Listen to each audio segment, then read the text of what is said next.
12वीं शताब्दी में मुसलमानों की तरफ से बहुत गलतियां हुई, बहुत सारे मंदिर तोड़ा है। तो हमें उसी टाइम में ही पता हो गया था ये मंदिर है और मस्जिद बाद में बनाया गया है। मस्जिद जो था वो मस्जिद जो मंदिर का पिलर के ऊपर खड़े थे। जितना मुसलमानों को मक्का और मदीना इम्पोर्टेंट है, उतना एक आम हिंदू के लिए इम्पोर्टेंट है। ये जगह खुद ही इन लोगों ने अगर छोड़ दिया होता तो वो मुस्लिम हिंदू भाईचारा जनब एक साथ हो जाते थे और मुसलमानों को सारे इश्यूज को सॉल्व करने के लिए हिंदू आगे आ जाते थे। आपने जब राम मंदिर से मस्जिद छोड़ने की बात कही तो आपके दोस्त रिश्तेदार वो तमाम मुस्लिम भाई जिनके साथ आप बड़े हुए होंगे, क्या नाराज नहीं हुए वो लोग? एग्जैक्टली वो तो होंगे and that was expected also. मैं एक्सपेक्ट कर रहा था तमाम लोग जो ना खिलाफ हो जाएंगे, लेकिन बहुत सारे लोग ऐसे भी थे, उन्होंने ये भी कहा, ये तो आपने बहुत बड़ी बात कहा। मैं सिर्फ इतना ही कहना चाहूंगा मुसलमानों से, आपने ना कुछ गलतियां पहले हो चुका है, क्योंकि मैं उसको बहुत करीब से जानता हूँ। मैं ज्ञानवापी का भी इश्यू जानता हूँ, मथुरा का भी इश्यू जानता हूँ, क्योंकि इन सारी जगह पे काम करने का मौका मुझे मिला है। तो मुसलमानों को कम से कम 3 जगह अपने आप छोड़ देना चाहिए, क्योंकि वो that is as important for them as Mecca and Medina are for Muslim community. मैं मार्च अप्रैल महीने में जो है ना खुद जाके फिर जो ना मैं उसी टाइम में मेरा पूजा अर्चना करूंगा। डिजिटल टॉक में तमाम दर्शकों का स्वागत है। राम मंदिर की प्राण प्रतिष्ठा भले ही 22 तारीख को तय की गई है। हमारे साथ आज मशहूर आर्कोलॉजिस्ट के मोहम्मद साहब जुड़े हैं, जिन्होंने राम मंदिर से जुड़े कई राज खोले हैं। स्वागत है आपका मोहम्मद साहब। Thank you very much, thank you so much.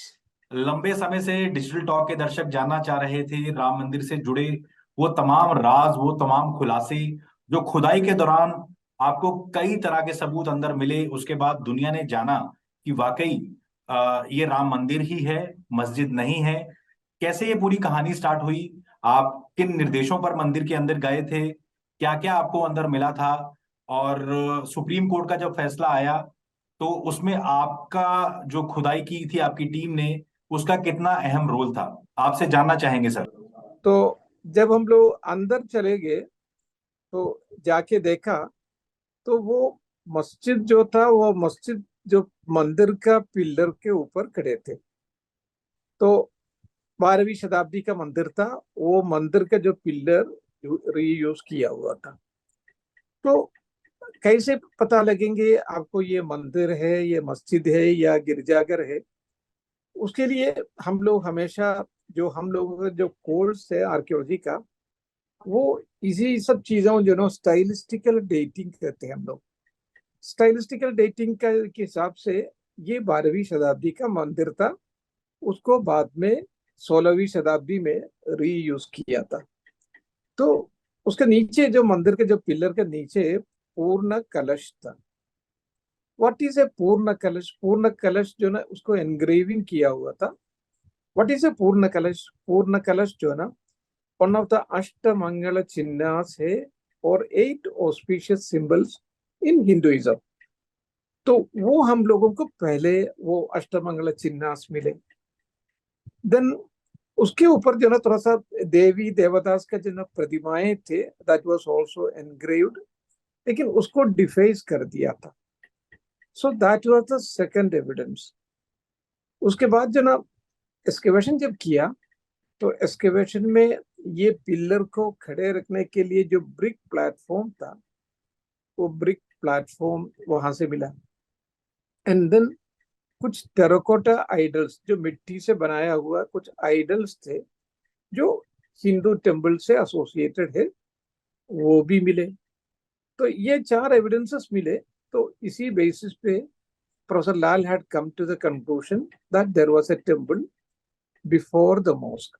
ये सर लेकिन वो 19, आप 1976 की बात कर रहे हैं? कौन से सन की बात कर रहे हैं? दर्शक थोड़ा नहीं, मैं जानना चाहते 76 77 की बात कर रहा हूँ।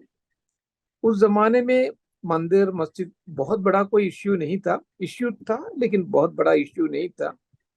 इसलिए लोगों को जो ना बिल्कुल प्रोवोक करना नहीं चाहते थे। हैं। जी। जो मटेरियल मिला, जो चीजें मिली, वो एकेडमिक इंटरेस्ट वाली थी। तो वो दुनिया ये उसका रिकॉर्ड कर दिया, उसके लोगों को सामने रखा। लेकिन कोई प्रोवोक करने वाले काम उन्होंने उस टाइम में किया नहीं। तो गलती ये आप, हुआ है।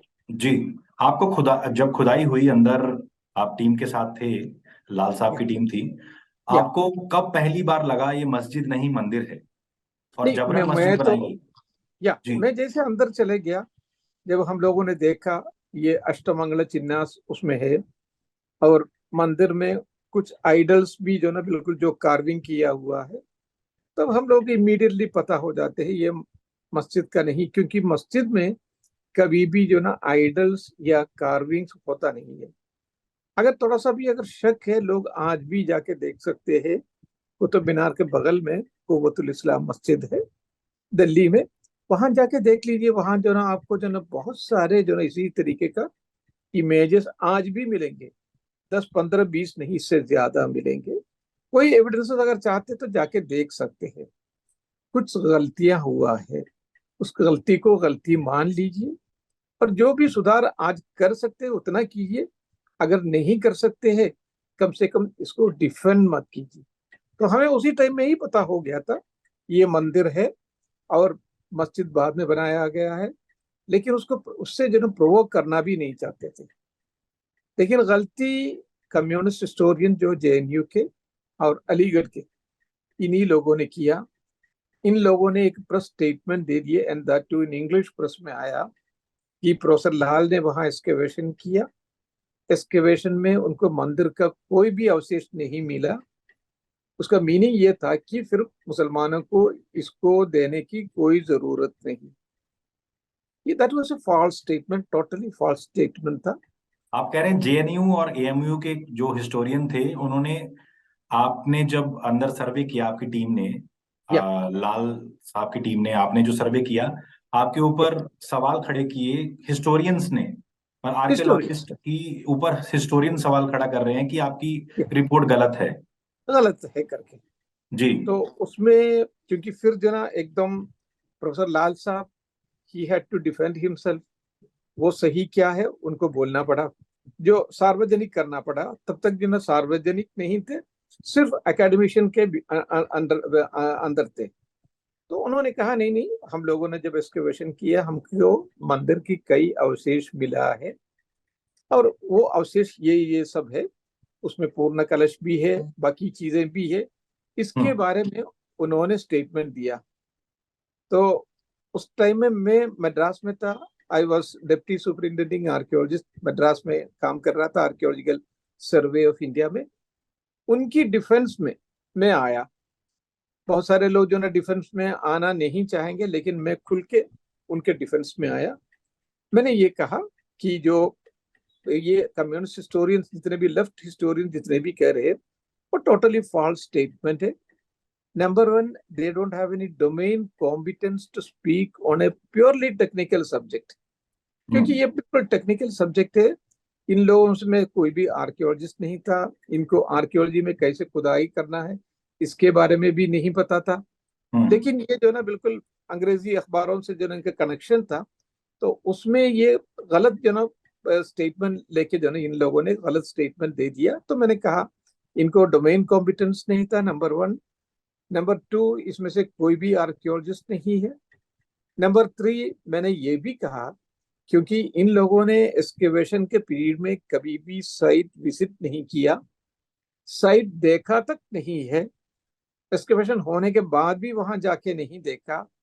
फिर इन लोगों जो ना इस तरीके का गलत स्टेटमेंट कैसे देंगे, ये भी कहा।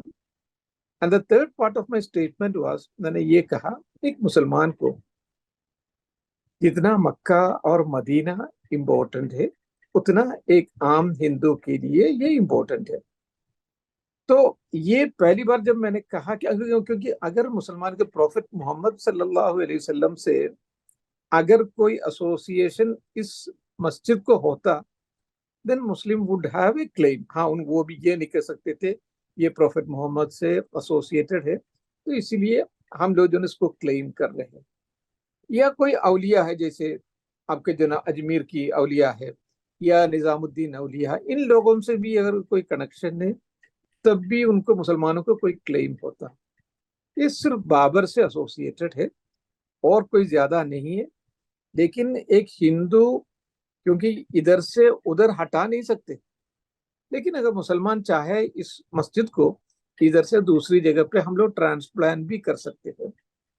तो पहले बार जो ना ये जब स्टेटमेंट मेरा चले गया, and that was published in Indian Express in all its edition on 15th of December 1990 में, पूरी इन लोगों का बोलती बंद हो गई, पूरी बोलती बंद हो गई, क्योंकि इनमें से कोई भी एक्सकवेशन आर्कियोलॉजिस्ट नहीं था, नंबर वन।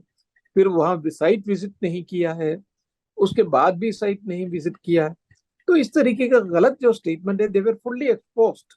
सर, आप पहले मुसलमान थे जिन्होंने खुदाई के बाद कह दिया, जैसे मक्का मदीना मुस्लिम्स के लिए धार्मिक जगह है, वैसे यस, अयोध्या हिंदुओं के लिए धार्मिक जगह है, इसे यस, हिंदुओं को दे देनी चाहिए। आपने बहुत बिल्कुल। बड़ी स्टेटमेंट दी थी। क्या आपको उसके बाद कभी डर नहीं लगा, मतलब धमकी नहीं मिली किसी मौलाना ने, या कहीं से आपको डराने की कोशिश नहीं की गई? नहीं, वो तो खैर तो डराने के लिए कोशिश बहुत हुआ है, and I was suspecting it also, क्योंकि ये सब जो ना होता रहता है, उस जमाने में भी है, आज के जमाने में भी है। लेकिन this was the duty of a Muslim also to speak plainly. मैं जानता था कि इसके बाद भी जो इन लोग जो ना मेरी एकदम मेरे नौकरी के ऊपर जो ना प्रोफेसर इरफान अभी उन्होंने पूरी कोशिश की, पहले भी उन्होंने कई, इरफान अबीब ने काफी कई बार कोशिश किया था, ये मेरे पीछे पड़े रहेंगे। And they exerted pressure on the ministry of culture भी मुझे निकालने के लिए। मेरा प्रोबेशन पीरियड खत्म नहीं था, क्योंकि प्रोबेशन पीरियड अगर खत्म नहीं है तो आपको जो सर्विस से विदाउट इवन सर्विंग ए शो कॉज नोटिस बिल्कुल निकाल सकते हैं। इन लोगों ने उसके लिए भी कोशिश किया। तो सेक्रेटरी थे आरसी त्रिपाठी साहब थे, तो उन्होंने मुझसे कहा कि had come to Madras for a seminar. उन्होंने मुझसे कहा, ये बातें जो आपने कहा है हम सबको पता है, लेकिन हम लोगों से ने किसी से ने कहा नहीं है, क्योंकि प्रोफेसर आरसी ये आरसी त्रिपाठी जो सेक्रेटरी थे वो भी थे, and then doctor M C Joshi जो डायरेक्टर जनरल थे आर्कियोलॉजिकल सर्वे ऑफ इंडिया, ये दोनों थे। तो उन्होंने कहा कि I am going to suspend you right now. तो मैंने कहा, सर मेरा कोई गलत इंटेंशन नहीं था, जो मैंने देखा है और जो महसूस किया है उसी के बारे में कहा, कोई प्रॉब्लम क्रिएट करना मेरा इरादा नहीं था। तो फिर मैं गलती से मैं भगवत गीता से एक छोटा सा एक श्लोक उनको सुनाया, लोग संग्रह में वापी संभष्यन कर्तुमर्हसि। जो कुछ आप करेंगे वो दुनिया के भलाई के लिए कीजिए।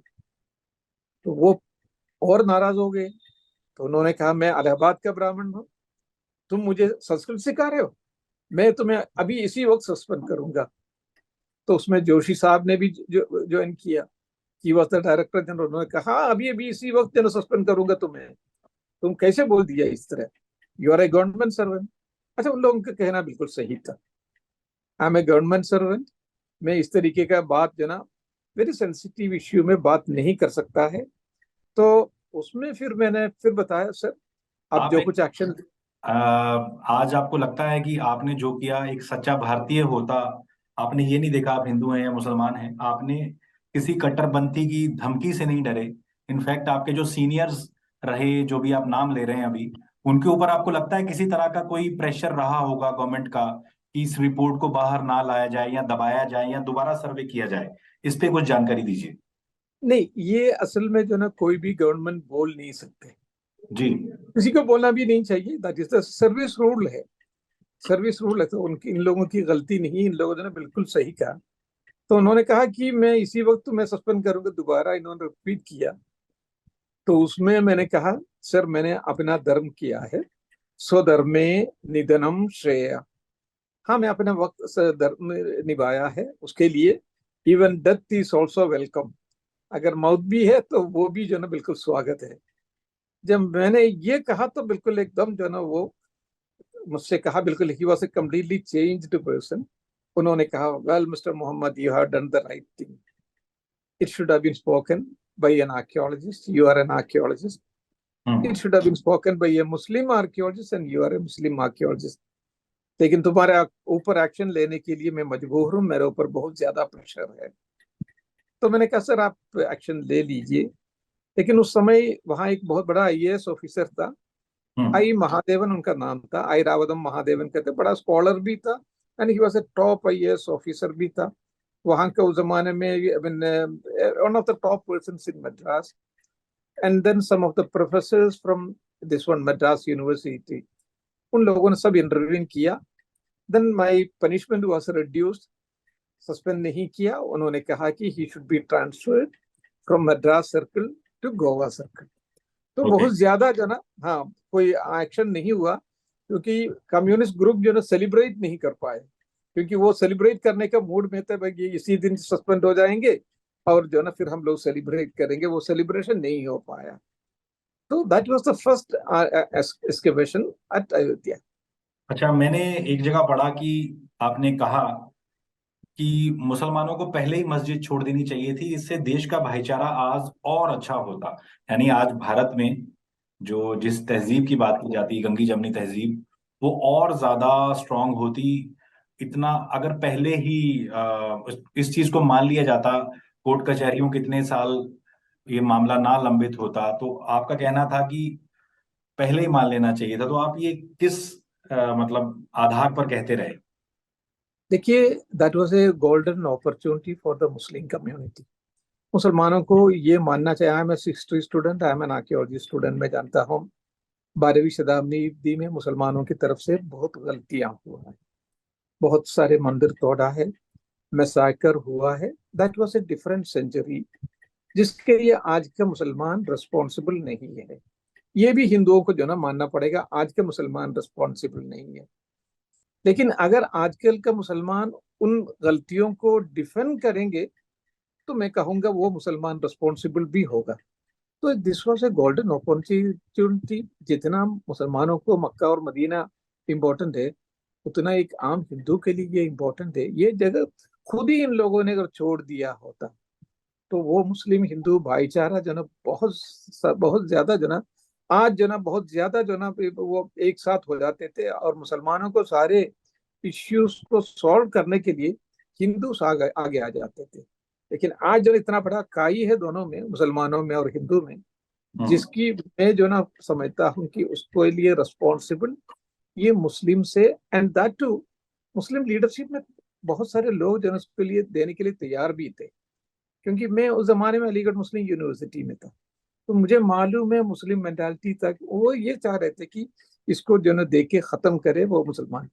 लेकिन उनको भड़काया जो इरफान हबीब एंड जो कम्युनिस्ट ग्रुप है, उन्होंने ये कहा कि आप ये गलती मत कीजिएगा। उन लोगों ने वहां खुदाई किया, उनको कुछ भी नहीं मिला। अगर आप दे देंगे, एक दे देंगे, तो आपको जो ना बहुत सारे देना पड़ेगा। ये करके मुसलमानों को भड़काया, मिसगाइड किया। ये जजमेंट आने के बाद भी, क्योंकि मुझे वहां का पूरा खबर मेरे पास आ रहा था, जजमेंट आने के बाद भी मुसलमानों को भड़काने के लिए इन लोगों ने कोशिश किया, लेकिन सफल नहीं हो पाया। तो बेसिकली मुस्लिम रिस्पॉन्सिबल है। And then at the same time इसके लिए एक बहुत बड़ा जो रोल है जो कम्युनिस्ट हिस्टोरियन ने प्ले किया।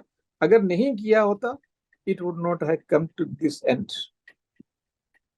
आपने जब राम मंदिर से मस्जिद छोड़ने की बात कही, तो आपके दोस्त, रिश्तेदार, वो तमाम मुस्लिम भाई जिनके साथ आप बड़े हुए होंगे, क्या नाराज नहीं हुए वो लोग? एग्जैक्टली, वो तो होंगे, and that was expected also.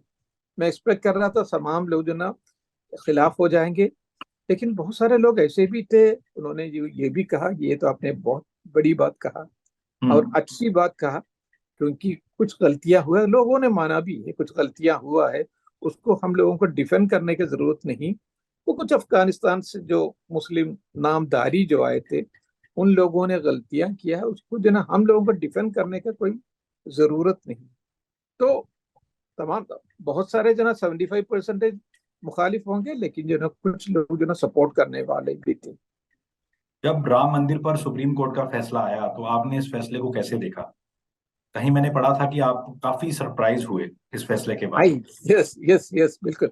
I was really surprise. इतना बैलेंस जजमेंट जो ना मैं कभी उम्मीद नहीं कर रहा था, क्योंकि इतनी बैलेंस जजमेंट था, क्योंकि मुसलमान जितना क्लेम कर रहे थे, इट वाज 2.7 एकड़ जमीन क्लेम कर रहे थे, उसके लिए डबल द प्रॉपर्टी उनको दे दिया है, जिसमें वो जो चाहे मस्जिद भी बना सकते हैं, कल्चरल इंस्टीट्यूशन भी बना सकते हैं, and then whatever they want, they can do it now. तो it was a very perfectly balanced judgment. अगर थोड़ा सा भी जमीन अगर जो जैसे पहले का जो जजमेंट हुआ था इलाहाबाद हाई कोर्ट का, उसी तरीके के एक पोर्शन अगर मुसलमानों को दे दिया होता, that would have been a never festering तम हो जाता। तो वो बिल्कुल सुप्रीम कोर्ट ने ये पूरा सोच समझ के बहुत बैलेंस जजमेंट दिया, जिसके लिए हम लोग पूरा हिंदुस्तान वालों को इस सुप्रीम कोर्ट से शुक्रगुजार होना चाहिए। इस जजमेंट में जो खुदाई की थी लाल जी की टीम में, जिसके आप अहम सदस्य थे, उसका भी जिक्र था। हाँ, इसमें तो खैर तो पूरा जितने भी जो टीम थे, इन सबके जो उनका नाम नहीं, उनका फाइंडिंग्स के बारे में जो इन सारी चीजों के दोनों खुदाई, क्योंकि एक तो खैर तो लाल साहब के अंडर में था, दूसरा there is another eminent archaeologist doctor B.R. Mani, is a very हाँ, सीजन्ड आर्कियोलॉजिस्ट, वेरी 2003 या he is 2003 now National Museum है, I mean he is a very seasoned, I mean he is the Director General of National Museum, seasoned very sober archaeologist है। तो उन्हीं का role भी जो ना बहुत ही इम्पोर्टेंट है। तो इन लोगों ने बहुत इम्पोर्टेंट रोल प्ले करके जो ना इसको जो ना बिल्कुल एक मसले को, and because of the supreme court only, एक मसले को बहुत अच्छी तरीके से इन लोगों ने सॉल्व कर दिया है, and we should be grateful to them. जो फैसला आया उसके बाद आपकी जिंदगी कैसे बदली? क्या आपको कभी डर लगा कि आपको सुरक्षा दी गई, यानी सिक्योरिटी भी आपको दी गई कभी? Yes, I had the security. I mean, for 3 years I was under police protection, okay. but not from the government of India. उन लोगों ने कुछ नहीं किया, but from an unexpected corner, that is the state government, जो Marxist party का जो government है, उन्हीं लोगों ने सिक्योरिटी दिया। बाकी लोगों ने न उसके बारे में सोचा, न उसके बारे में पूछा, but this Marxist party government they gave me security for full 3 years. अभी कुछ एक्सट्रीमिस्ट मुस्लिम ऑर्गेनाइजेशन ने जिसको बैन किया है, जो PFI कहते हैं उसको, जो उसको बैन किया है, and they are very strong in my area, and कुछ जो लीडर्स है वो मेरे सीनियर्स भी थे। तो उनको बैन करने के बाद जो ना just police security has been lifted, लेकिन जिस कॉर्नर से सिक्योरिटी आना चाहिए उस कॉर्नर से सिक्योरिटी आया नहीं है। जी, हमारे दर्शक ये भी जानना चाहते हैं कि आपको 1976 की जो खुदाई थी उस दौरान भगवान विष्णु, बाली और रावण का जिक्र कुछ आपने कहीं कहीं बताया अपनी फाइंडिंग्स में। वो कुछ बताइए, क्या क्या आपको मिला था जिसके बाद आपको लगा ये मंदिर ही है?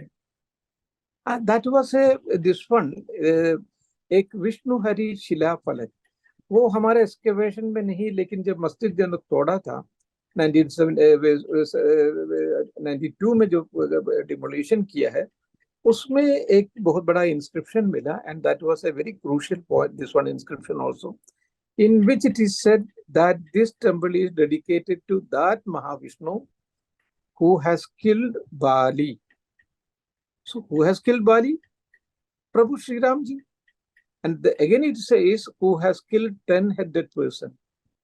So वो दशानन को किसने मारा? Again Prabhu Shri Ram ji.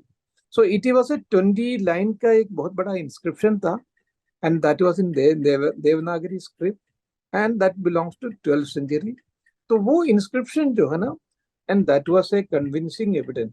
There are so many evidences, and in which this was also one of the convincing evidences.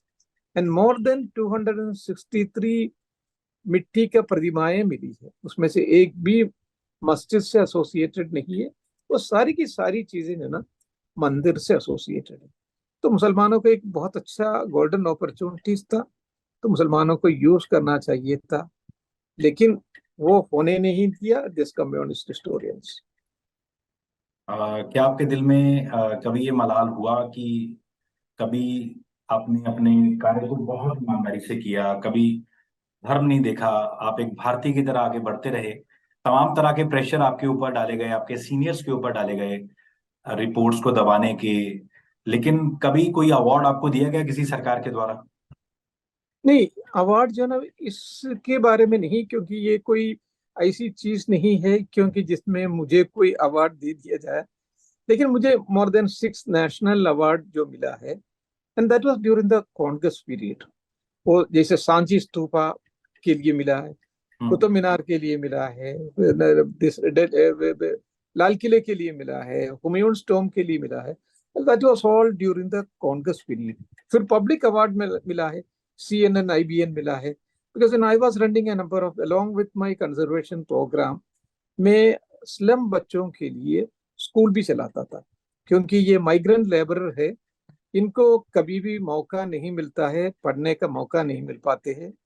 तो क्योंकि ये 2-3 महीने एक जगह पे काम करेंगे, फिर कहीं और निकल जाएंगे, फिर 2-3 महीना और काम करेंगे, तो ये माइग्रेंट लेबरर है, उनके लिए मैं स्कूल चलाता था। And my wife was also running it equally along along with me. उसके लिए CNN IBN अवार्ड दिया था, वो अमिताभ बच्चन जी ने दिया था, इसलिए मशहूर हो गया। फिर जब अमेरिकन प्रेसिडेंट ओबामा जब हिंदुस्तान में आए, उन्होंने कहा कि मैं उन बच्चों को से मिलना चाहता हूं।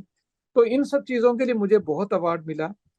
जो बीजेपी के पीरियड में मिला है, that was this one, I mean Padmashri award मिला है, but that is not for this work. वो मैंने बटेश्वर करके एक जगह है, वो बटेश्वर की जगह पे मैंने वहां का, वो चंबल वैली में है, चंबल में वहां का डाकुओं के मिलके, एक बहुत बड़ा डाकू था निर्भय सिंह गुज्जर करके, उनके साथ मिलके 80 मंदिर जो ना मैंने, बिल्कुल तबाह और बर्बाद हो गया था, वो 80 मंदिर मैंने खड़ा कर दिया है। उसी के लिए अवार्ड मिला है। वो बहुत अवार्ड जो बढ़िया। है इन सब चीजों के लिए नहीं है। And that is a great work in archaeological survey of India. इतना बड़ा काम जो है शायद आर्कियोलॉजिकल सर्वे ऑफ इंडिया में कंजर्वेशन के लेवल पे हुआ नहीं। तो उसके लिए जो ना वो पद्मश्री अवार्ड भी मिला है।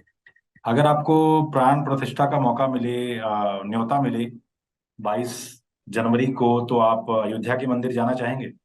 नहीं, मुझे ऑलरेडी मिल चुका है, जी। ऑलरेडी मिल चुका है। लेकिन मुझे कुछ हेल्थ इश्यूज है, इसलिए मैं इस टाइम में जा नहीं पाऊंगा।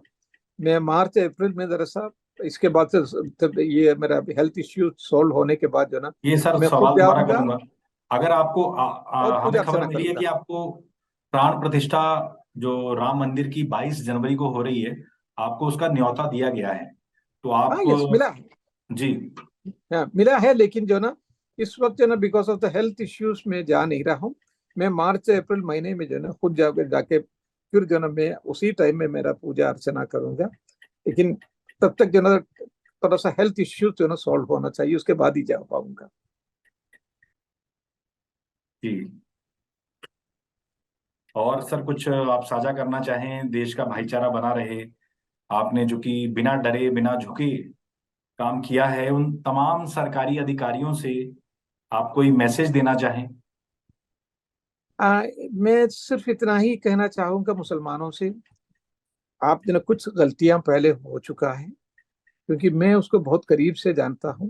मैं ज्ञानवापी का भी इश्यू जानता हूँ, मथुरा का भी इश्यू जानता हूँ, क्योंकि इन सारी जगह पे काम करने का मौका मुझे मिला है। तो मुसलमानों को कम से कम 3 जगह अपने आप छोड़ देना चाहिए, क्योंकि वो that is as important for them as Mecca and Medina are for Muslim community. इसीलिए मुसलमानों को ये सब चीजों में बिल्कुल एकदम सोच समझ के जो ना, इनके ऊपर जो ना 3 जगह जो ना मुसलमान को खुद छोड़ देना चाहिए। 3 जगह और सर, हिंदू ज्ञानवापी, मथुरा। एंड मथुरा, मथुरा, ये अयोध्या तो हो ही गया है। जी।